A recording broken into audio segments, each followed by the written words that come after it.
Welcome to the world of dreams.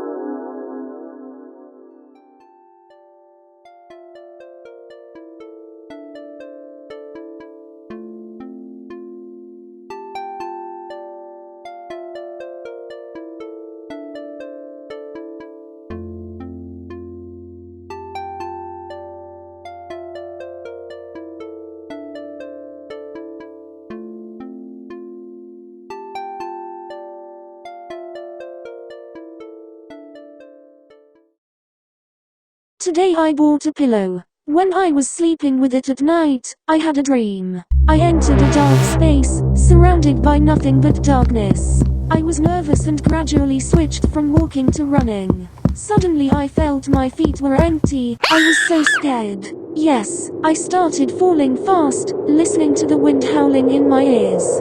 Then I landed in a soft place. I rolled around in the cotton pile a few times and found it was safe, so I fell asleep peacefully.